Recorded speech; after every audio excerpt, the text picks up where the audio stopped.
Si tu gagnes de l'argent, tu gagnes ta vie, mais t'as l'impression que t'hésites pour prendre la moindre décision. Laisse-moi te dire un petit secret, ton problème ne vient pas du tout de tes finances.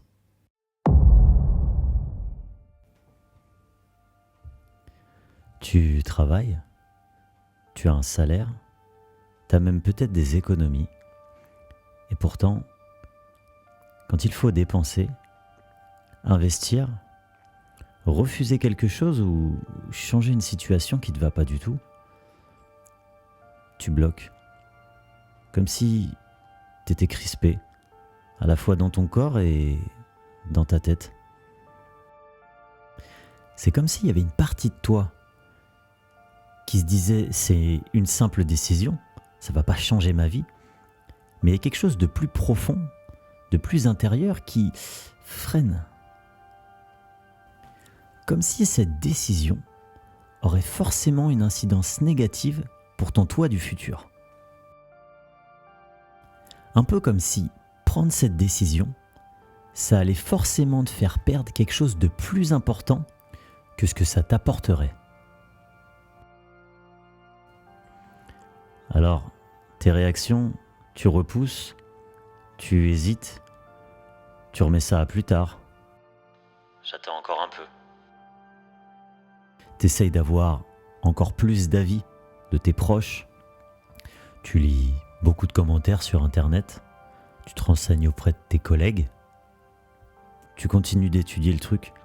Et à force d'emmagasiner le maximum d'informations pour avoir la décision la plus juste et la plus efficace pour toi, enfin, la décision la plus juste et la plus efficace pour le reste du monde, pas pour toi.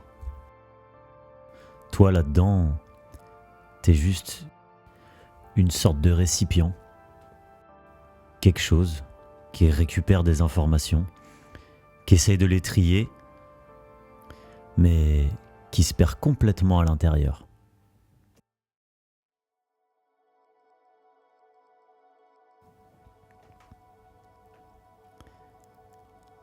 Le problème, c'est pas que tu n'as pas d'argent. Le problème, c'est que tu as peur de manquer. Cette manière de penser porte un nom. C'est la mentalité de pénurie. C'est pas un manque réel, c'est une peur apprise, souvent ancienne. Cette peur que tu portes tous les jours, elle s'est peut-être même fabriquée pendant que tu étais encore enfant. Ça fait peut-être 2, 3, 5, 10, 20 ans, peut-être même plus, que tu portes ce fardeau comme un sac trop lourd. Tu sais pas ce qu'il y a dedans, mais tu le portes par habitude, sans vraiment comprendre ce qu'il y a à l'intérieur.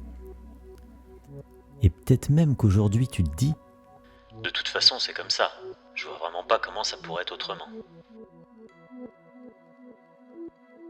Finalement, c'est simplement un moyen pour ton esprit de se protéger.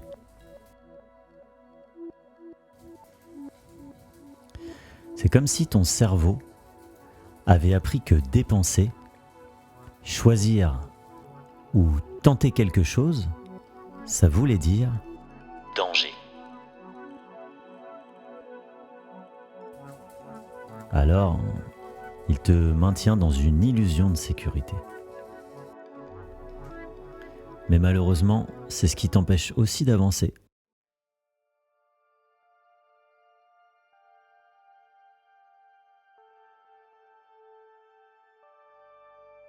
C'est comme l'histoire de cet homme de 32 ans, avec un salaire stable, peu de dettes.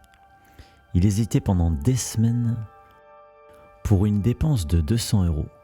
Ah oui, une dépense de 200 € dans un domaine qu'il passionne depuis des années, qui lui aurait débloqué une situation, qui lui aurait apporté une compétence et un réseau dont il a besoin, qu'il ne peut pas inventer, qu'il ne peut pas créer tout seul, sans y passer énormément de temps. Ou encore l'histoire de cette femme de 38 ans qui a besoin de prendre des vacances, qui a besoin de partir avec son ami, mais qui se le refuse. Quitte à nourrir cette souffrance intérieure, quitte à nourrir cette fatigue qui l'écrase. Un peu comme si il y avait quelque chose qui lui disait à l'intérieur de sa tête « Vas-y, prends cette décision, mais demain ce que tu vas vivre, ce sera bien plus grave et plus douloureux que ce que tu vis aujourd'hui. »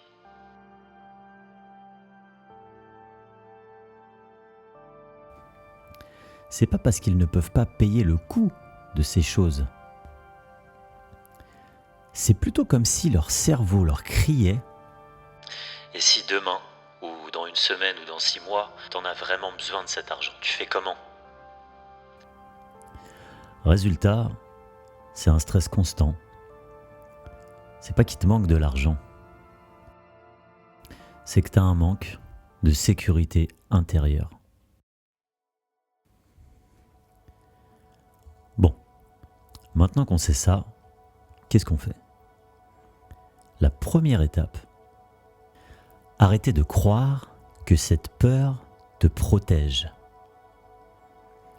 Cette semaine, tu vas observer une seule chose, une décision que tu repousses uniquement par peur que ton toi futur manque cruellement à cause de cette décision que tu viens de prendre.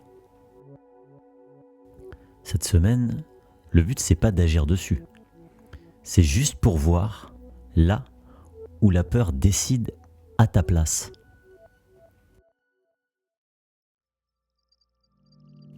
Dans la prochaine vidéo, on verra comment cette peur détruit aussi tes relations, sans même que tu t'en rendes compte.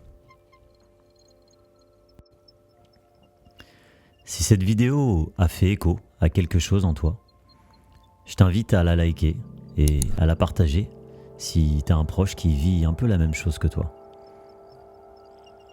Je t'invite aussi à t'abonner. Sur cette chaîne, le but c'est pas que tu changes ta vie, c'est que tu changes ta façon de prendre des décisions.